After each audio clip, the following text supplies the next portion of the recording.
It is the 17th of November, 1963.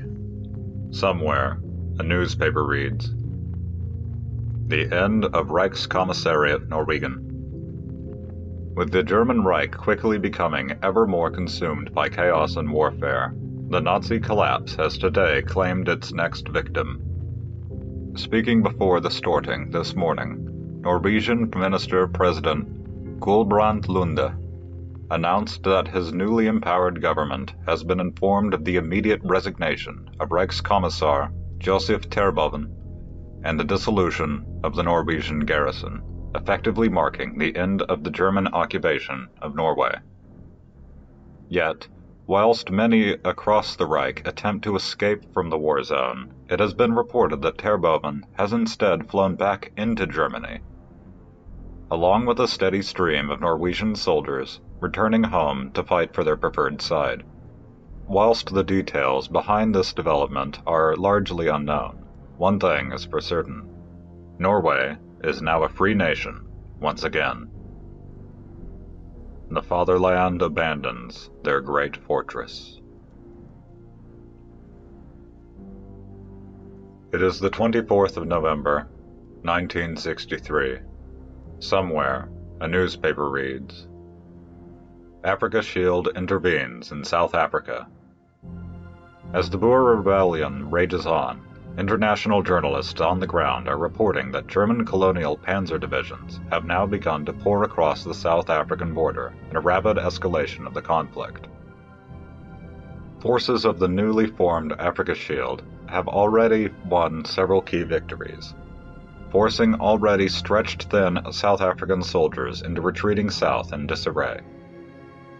With the OFN having expressed support for the South African regime for almost a decade, the feeling on the ground was captured by quickly spreading footage of a battle-bloody South African soldier, part of a convoy of soldiers retreating to Port Nolloth, who asked the cameras the question that many have been asking: where the fuck are the Yankees? True chaos. When will it end? Omsk-Transmash is one of the many subdivisions of the large military-industrial complex that calls Omsk home. They had, for quite some time, been experimenting with modern armored designs, which our high command once scoffed at, snubbing it into obscurity as they refused to fund it or pay any interest. However, armor, undoubtedly, is incredibly effective on the battlefield, as much as the old guard hated to admit it. Omsk-Transmash needs to be put at the forefront of our interest, and the armor that it produces needs to be integrated into our army. This will help maximize our efficiency and minimize our casualties when dealing with our opposition in the reunification of Russia. Not to mention the fact that it would allow us to achieve battlefield superiority at the earliest stages of our efforts. It is the 1st of December, 1963. Somewhere, a newspaper reads, "America's 11. Faced with the departure of its two largest population and economic bases in the region and a myriad of other political issues to deal with, the West Indies Federation seems certain to implode into its constituent islands. However, with the aid of U.S. economic support, the remaining Caribbean states, dubbed the Little 11, have agreed to renew the Federation. In exchange for U.S. economic support, Federational Prime Minister Grantley Adams has allowed extensive U.S. influence into politics on the Little 11, also allowing the extension of U.S.-leased bases in the Caribbean and deepening cooperation between the two nations' militaries. With America's aid, Adams is still confident in his country's ability to rebound from the incident and remarked that every nation must overcome a few stumbles to come into their own. Is freedom the price to pay for stability? It is the 3rd of December, 1963. Somewhere, a newspaper reads, "The Kingdom of Caucasia." As if the past several weeks could not get any more maddening, an even stranger turn of events has emerged in the Caucasus.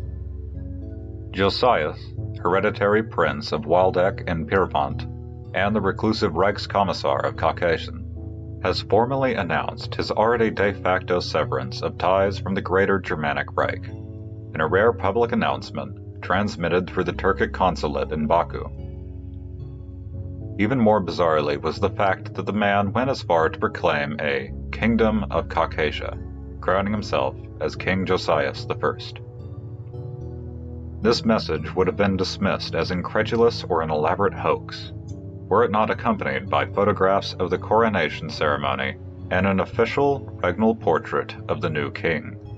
The world may have gone mad, but there is one thing everyone knows for certain. This man is the maddest of them all.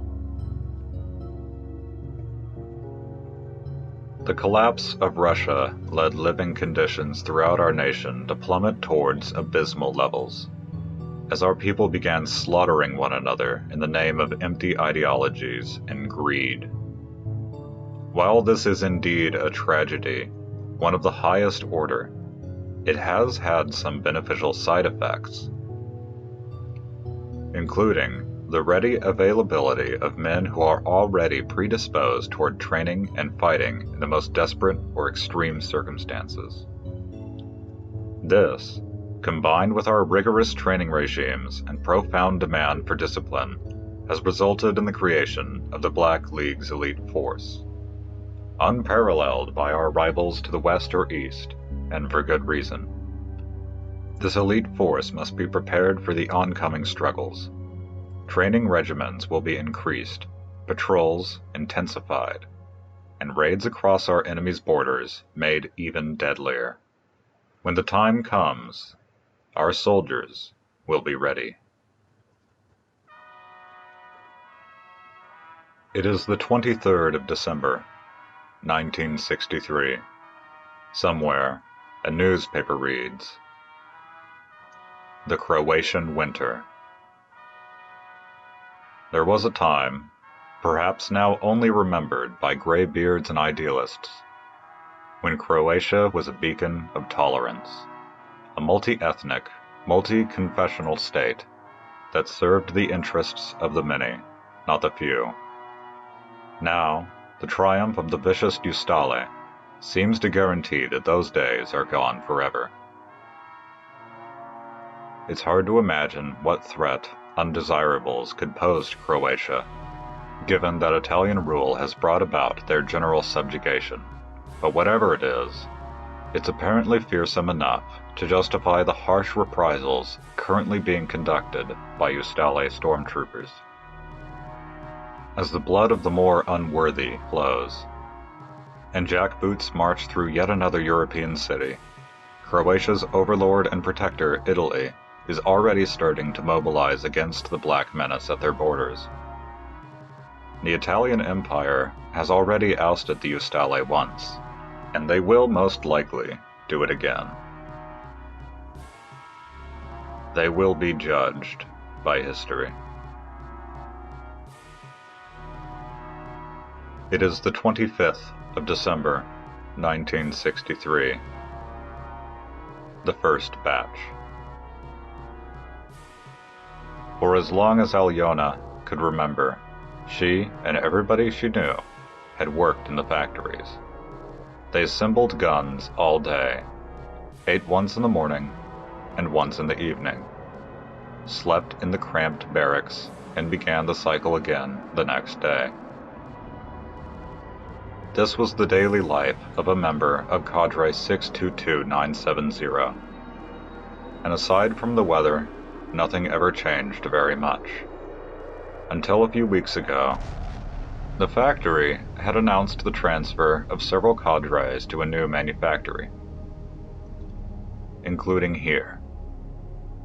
Alyona had clocked out for the last time, marched back to her barrack, packed her meager belongings, and assembled at the gate to await transport.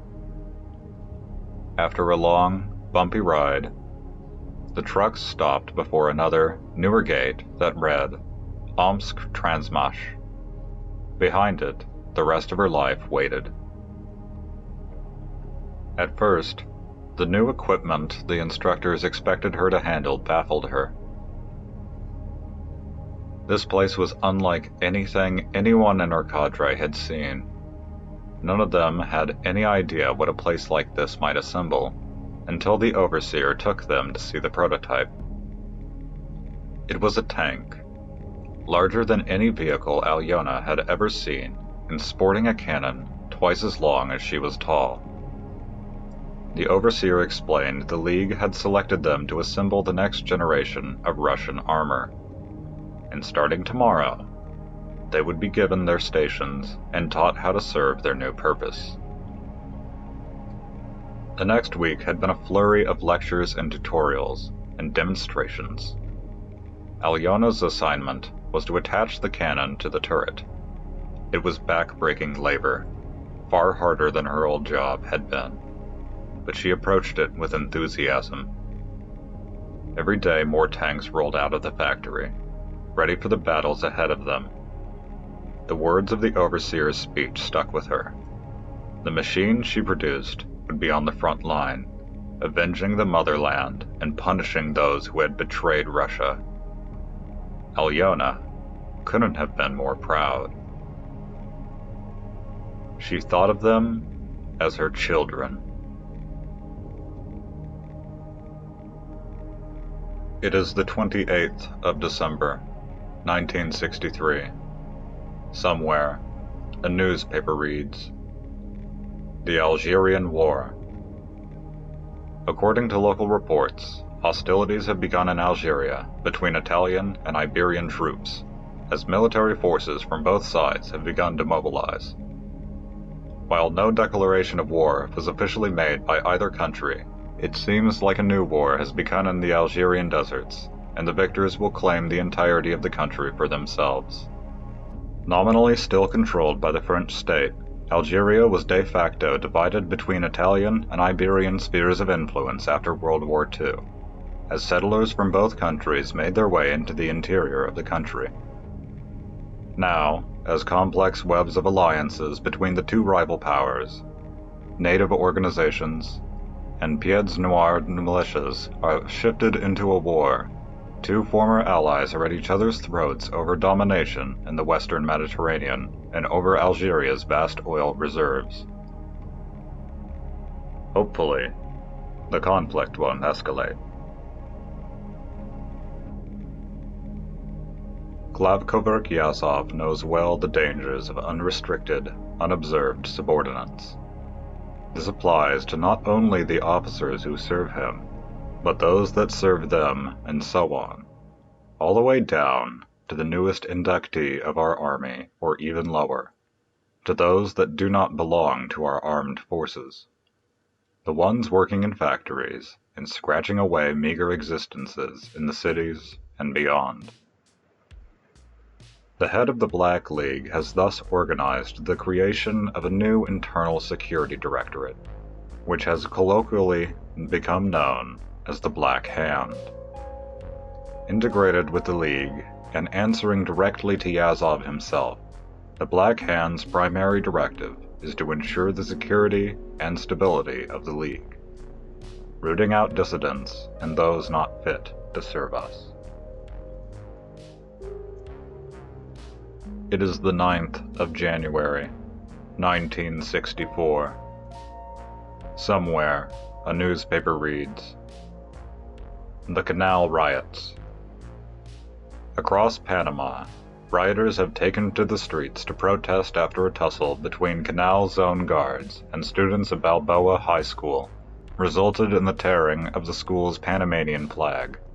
While it's unknown who tore it, both sides pinned the blame on one another, causing further resentment.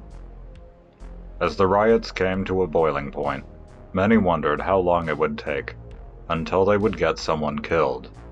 Then, a shot was heard a country over, Ascanio Arasamena, a 19-year-old student, was shot as he was helping to evacuate wounded protesters, and would prove to be the first of many martyrs. The international response has been one of disgust at American actions, with Japan in particular showing outrage at America's hypocrisy with the Canal Zone. Responses from the rest of Latin America have been equally critical, with Colombia's ambassador to America stating, "In Panama, there exists today another Paris Wall." For today, Panama bleeds, and the scars may never truly heal. It is the 16th of January, 1964. Somewhere, a newspaper reads, "Declaration of the Arab People's Republic." The winds of revolution and pan-Arabism continue to spread throughout the Middle East with today's declaration of the Arab People's Republic, a communist, pan-Arabist federative state dedicated to the liberation of the Arab nation from the shackles of colonialism, wherever they may be. Chaired by George Habash, the APR has almost immediately begun overtures to the rest of the Arab world, funding pan-Arabist and socialist movements across the region. Though the pan-Arabist dream is a popular one within the APR's constituent states of Palestine, Jordan, and Lebanon, resistance from both reactionaries and the remnants of the Jewish community in Palestine continue, with many international observers decrying the state for its perceived authoritarianism. Whatever the case, a new state has risen above the desert, and it shines bright red. There is nothing but shame to be had in weakness. We were weak once, and it cost our people everything. Our army will not be weak, our soldiers not feeble. Our intensive training programs, which are the pride of our armed forces, will be made even more intensive, new initiatives organized and new plans implemented. We need to find ourselves, now, more than ever, the best soldiers to fight and die for our cause. The weak should be, no, need to be, weeded out from our armies and shamed as members of the old Russia. Barely fit to operate the industrial machinery that churns out the weapons of war that their more deserving counterparts need in the coming months. Those who survive, however, through sheer willpower, determination, and skill, will find themselves a place in the best army Russia will ever witness. It is the 30th of January, 1964. Somewhere, a newspaper reads, "Finnish military government steps down." After months of protests and public anger, Finland's military government has bowed to the apparently inevitable and has agreed to dissolve itself. Rocked by financial and political instability, Finland fell under the control of Karl Lennart Oesch and his forces. Many people expected the unpopular and oftentimes light-handed regime to resign when the situation became unsustainable, and outside observers expressed shock that it took as long as it did. Democratic elections are expected to be held soon to replace the authority. However, there still is the matter of the changing situation in Russia, which has many concerned that Finland may find itself yet again in another crisis. Now, it is a true Republic of Finland. It is the 5th of February, 1964. The Black Hand. Sunday, May 6th. Lev Fedorov, an outspoken critic of the Black League's leadership, fails to return to his barrack after the end of his shift at the factory. His cadre members inquire into his whereabouts. Their overseer informs them that he was reassigned and not to look into the matter further. Tuesday, May 22nd. The Vasilyev family refuses to allow League planners to merge their private farm into an agricultural work site. A week later, having not seen or heard from them, a neighbor visits the farm to investigate. He finds the farm abandoned, but with all the belongings of the Vasilyevs still present and a half-eaten meal sitting on the table. The neighbor alerts the authorities of the disappearances, and the farm is soon consolidated. Friday, June 1st. Residents of the apartment block 33486 report seeing an unfamiliar man lurking outside the building for several hours. At roughly 1:30 a.m. on June 2nd, Alexander Kozlov falls from the window of his 8th-story apartment to his death. Kozlov's neighbors had reported the harbored sympathies for Lazar Kaganovich and the West Siberian People's Republic. Sanitation workers dispose of his body, and the incident is never investigated. Monday, June 11th.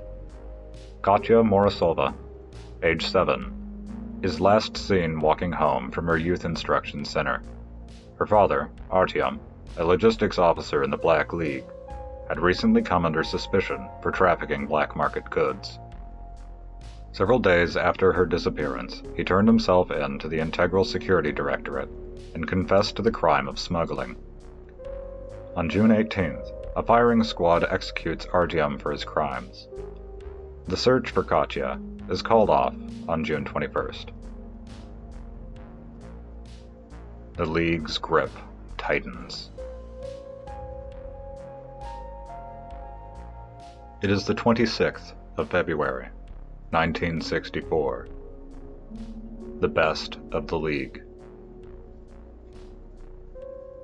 Arkady stood in the auditorium, not shivering despite the cold. His similarly stalwart cadre brothers stood around him.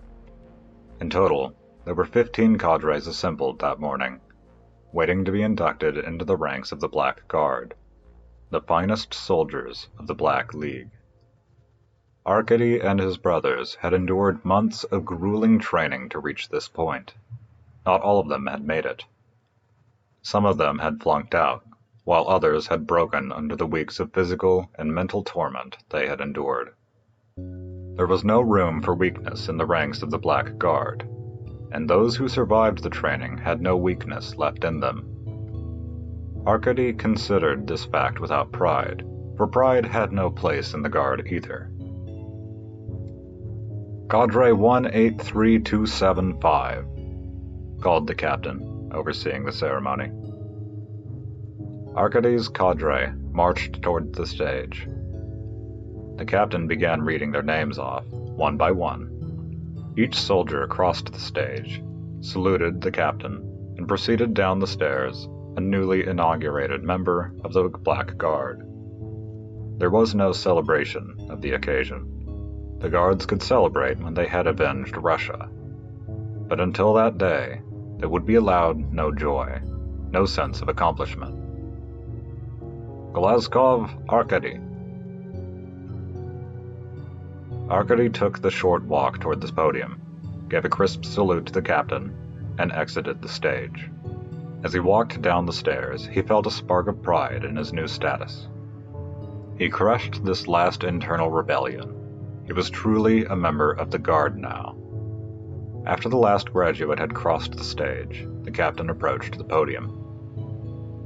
You are all now members of the Black Guard, the motherland's last, best hope for revenge. We will now recite the oath of the All-Russian Black League to end your induction. 300 voices rang out in unison.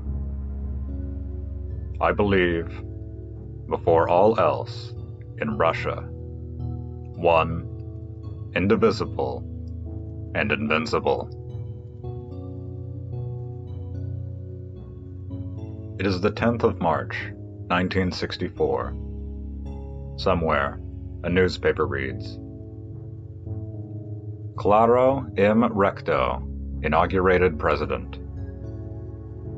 The Philippines' new president, Claro Mayo Recto, has been sworn in, capping off weeks of instability across the island nation that included the assassination of his predecessor, Jose Yulo. The poet and nationalist firebrand, who previously served as president of the 1934 Constitutional Convention, took his oath in a traditional ceremony at Rizal Park, the historic park by Manila Bay.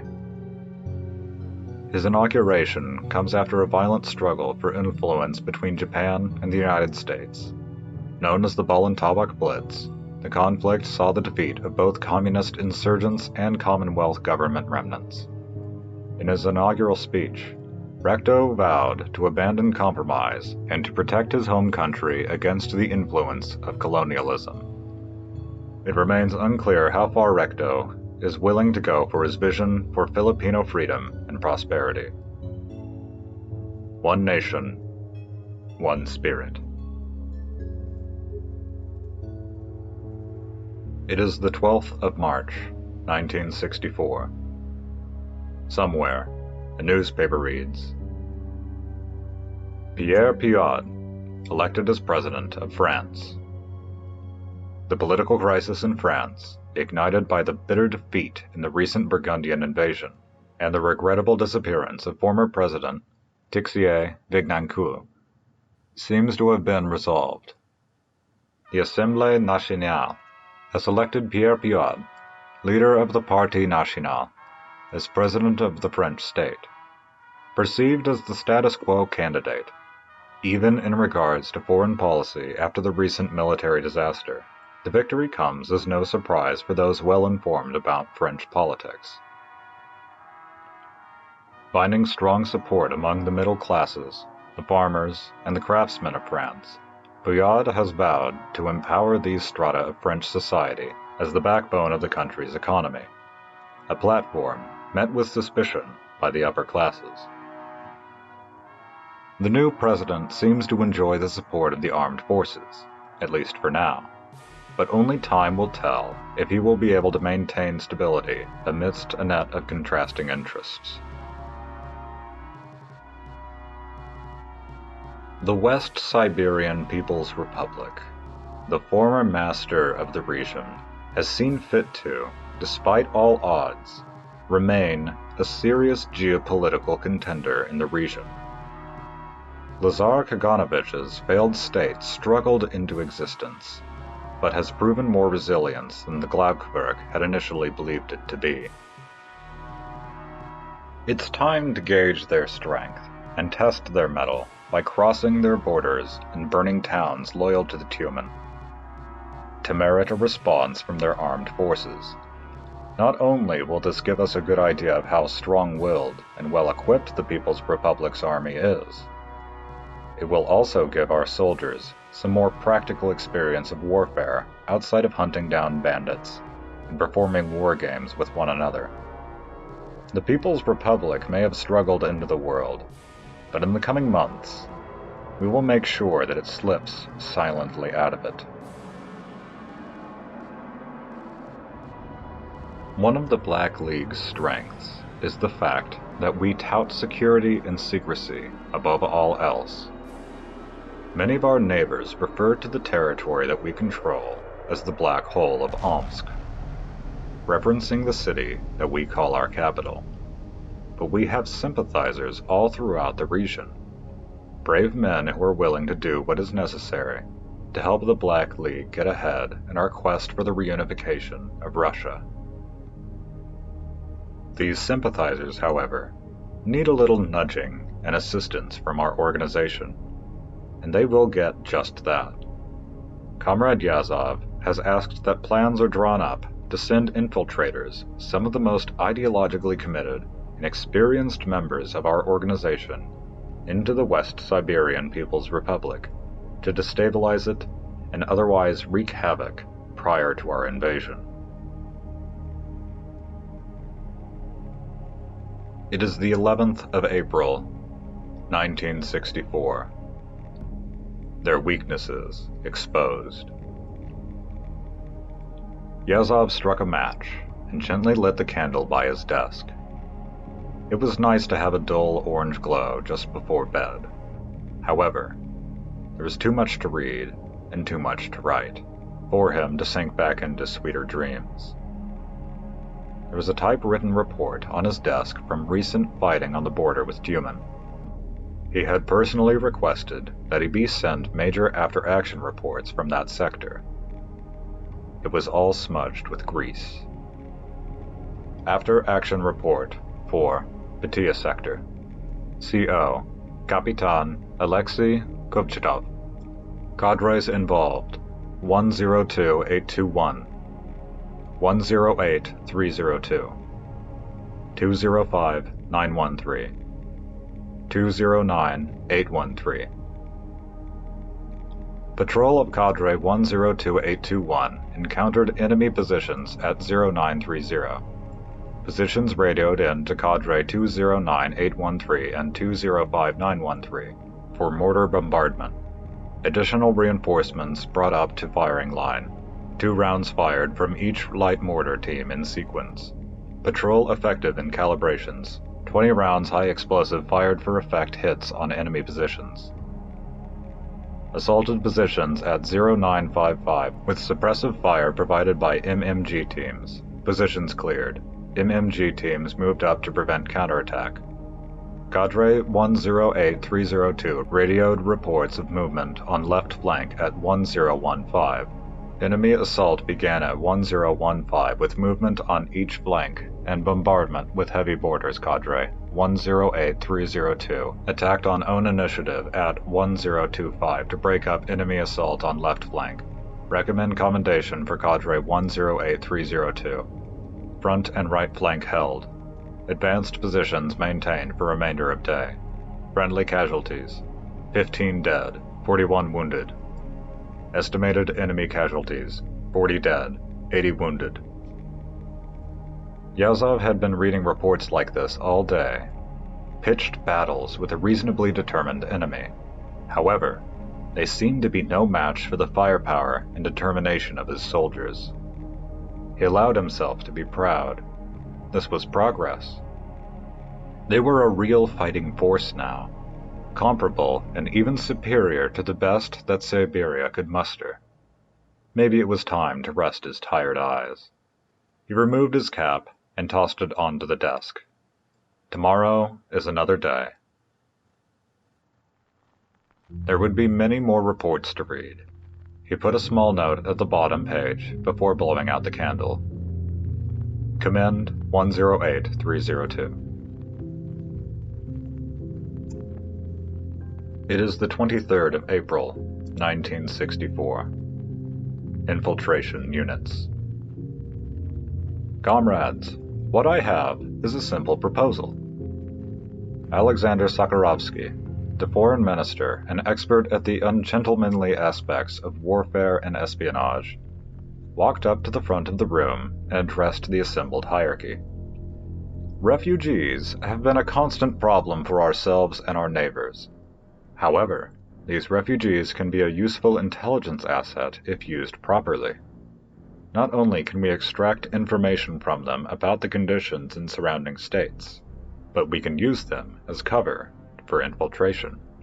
Moving our own agents in with refugees will be far more plausible and less risky than attempting either border crossings or individual infiltration. If they are turned away, no harm done. If they are let through, then they are already intermingled with the general population. This proposal would require essentially no added cost, merely some carts and hidden communications equipment, all of which are readily available. I look forward to seeing this tested soon. Quite ingenious. Our soldiers are trained. Their guns are primed. Our enemies are identified. Their state disrupted. In the short time between the end of the German bombings and now, it seems as if our administration has been completely revolutionized. We've gone from barely surviving, living from one day to the next, to preparing for the reunification of Russia and the end of our long-time rivals based in Tumen. Too much work has been done now, Too many people have struggled and died. The great trial beckons. But for now, Yazov must be content with taking one small step towards it. And this is a step that we're ready to take. The end of Lazar Kaganovich and his rump state. The drums of war are beating, and our soldiers march to their rhythm.